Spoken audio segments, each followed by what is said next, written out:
নমস্কার, আমি মৌসুমি। আমি একটা প্রাণায়াম নিয়ে এসেছি, বাহে প্রাণায়াম। বাহে প্রাণায়াম হচ্ছে এত ভালো একটা প্রাণায়াম, যদি আমরা রোজের করি আমাদের অনেক কিছু লাভ মিলে যাবে আর অনেক কিছু প্রবলেম থেকে আমরা দূরে থাকতে পারবো।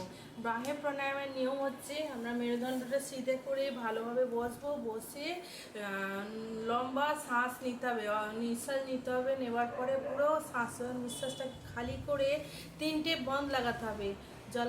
মূলাধার বন্ধ, উড়িয়ান বন্ধ, জলান্তর বন্ধ, তিনটে লক করে আমরা এই এই এই চিনটাকে এখানে টাচ করে রুকে থাকবো। যতক্ষণ রুখতে পারবো রুকে রাখবো, তারপরে আস্তে আস্তে আমরা রিল্যাক্স হবো। তো 5 বার থেকে 10 বার করলে অনেক লাভ মেলে। যখন আমরা মূলাধার লক করছি তখন হচ্ছে মূত্রাশয় মলাশয়, বাথরুমের জায়গা, পায়খানার জায়গা, ওর মাংসপেশিগুলো বয়সের সঙ্গে সঙ্গে ঢিলে হয়ে যায়। তাহলে কী হচ্ছে, বাথরুম লাগলে সহ্য করতে তস্য হয় না, মানে থাকতে পারা যায় না, সঙ্গে সঙ্গে করতে হবে। পায়খানা লাগলে মানে তখন আমাদের সঙ্গে সঙ্গে যেতে হবে, নাহলে আমরা মানে সহ্য করতে পারছি না, রুখতে পারছি না, কোনো কারণে হয়তো একটু লেট হচ্ছে যেতে।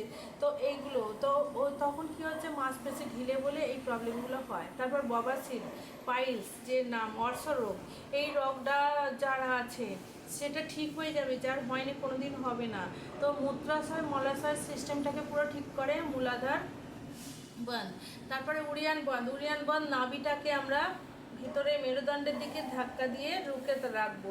তো এইটা করলে আমাদের কৃমি নাশক হয়। পেটের মধ্যে কৃমি থাকে সবাই জানে, কিন্তু বেশি থাকলে তখনই শরীর খারাপ করে। তো বেশি হয়ে গেলে যখন শরীর খারাপ করে সেইটাকে নাশ করবে, বেশি হতে দেবে না, শরীরকে রিপেয়ার করবে। তো বাড়তে দেবে না, নর্মাল যেটা থাকার সেটা রাখবে। তা আর হচ্ছে ডায়াবেটিসটাকে নর্মাল করে দেবে, কেন প্যানক্রিয়াস ক্রিয়াশীল হয়ে যাচ্ছে। তারপরে জঠর অগ্নির পাওয়ার বাড়াচ্ছে, অগ্নিটা উৎপন্ন করার জন্য। ডাইজেস্ট সিস্টেমটা ভালো থাকবে, পেটের অর্গানসগুলো সব ভালো রাখবে। তারপরে হচ্ছে আমরা জলন্ধর বন্ধ, চেস্টকে, ফেফড়াকে খিঁচছি ভেতরের দিকে। এখানে ফেফড়ার যে ফুসফুস, ওর পাওয়ারটা বাড়াচ্ছে, তাহলে অক্সিজেন লেভেল যেটা আমাদের ধরে রাখার ক্ষমতাটা আরও বেড়ে যাচ্ছে। তাহলে আমাদের চেস্টের ফাংশানগুলো সব ভালো থাকবে, হার্ট ভালো থাকবে, শ্বাস যে শ্বাস ফলে কথায় কথায় হাঁপিয়ে যায়, হাই প্রেশার লো প্রেশার সব নর্মাল হবে। কিন্তু ধ্যান রাখতে হবে কারা করবে না। কোনো লেডিস প্রেগনেন্সিতে আছে, পিরিয়ডে আছে, ও করবে না। আর কারোর কিছুদিনের অপারেশন হয়েছে সে করবে না, মানে কমসে কম তিন মাস 4 মাস হয়েছে, অপারেশন হয়েছে, ভারী অপারেশন, কোনো বি অপারেশন, ও করবে না বাহে প্রাণায়াম। আর ডক্টর বলে দিয়েছে হার্টের খুব বাড়াবাড়ি প্রবলেম আছে, ব্লকেজ পড়ে গেছে, তারা করবে না। কেন, আমরা অক্সিজেনটাকে বার করে রুকিয়ে রাখতে হয়, হ্যাঁ, থেমে থাকতে হয়। তো ওই জন্য আমাদের শরীরের ক্ষমতা অনুযায়ী করবো। আর রোজই করলে আমাদের শরীর এত ভালো হয়ে যাবে, এত স্ট্রং হয়ে যাবে, শরীর মজবুত থাকবে, বিমারি থেকে দূর থাকবে। তাহলে আমি একবার করে দেখাচ্ছি কিভাবে করা যায়। প্রথমে অক্সিজেনটাকে পুরো নেবো, পুরো খালি করব, করে তিনটে লক করে আমি এরকম রুকে থাকবো।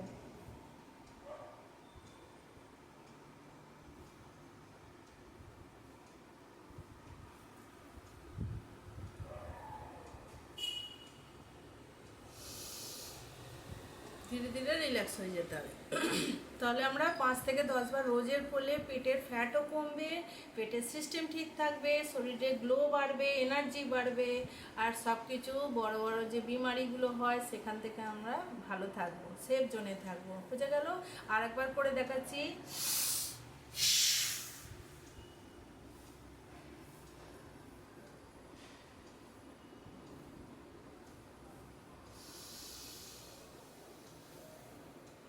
বিশ্রাম।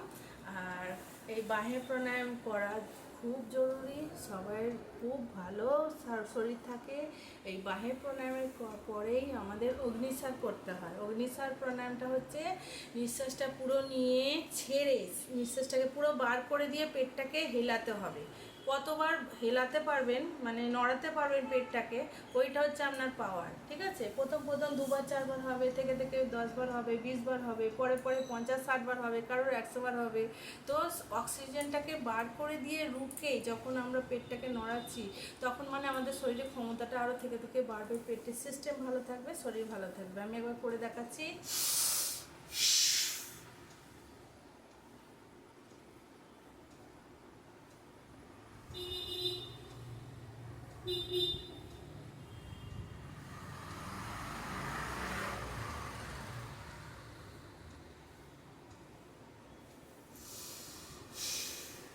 বিশ্রাম। আমি এখন কমসে কম 25-30 বার করেছি। আপনারা বাড়াতে পারেন, আর জবরদস্তি কেউ করতে যাবেন না। প্রথম প্রথম আপনি 5 বার করুন, 10 বার করুন, থেকে থেকে রোজ করলে তখন আমরা বাড়াতে পারি, শরীরের ক্ষমতাও বাড়বে, আপনি পেটটাকে অনেক নাড়াতে পারবেন, আর পেটের ব্যাড ফ্যাটও কম হবে, শরীর ভালো থাকবে, সুস্থ থাকবে। আজকে এই ভিডিওতে আমি বাহে প্রাণায়াম আর অগ্নিসার নিয়ে কথা বলেছি। তাহলে এখন এই ভিডিও শেষ করছি। ভালো থাকবেন, সুস্থ থাকবেন। ভিডিও ভালো লাগলে আপনারা লাইক করবেন, কমেন্ট করবেন, কিছু কোয়েশ্চেন থাকলে জিজ্ঞাসা করতে পারেন। আমি প্রাকৃতিক চিকিৎসা নিয়ে আর যোগা নিয়ে আমি কাজ করছি অনেক বছর ধরে। আমার যা অভিজ্ঞতা আছে আপনাদের শেয়ার করব, আর সাবস্ক্রাইব করে রাখবেন, তাহলে প্রত্যেক ভিডিও আপনার কাছে পৌঁছাবে। নমস্কার।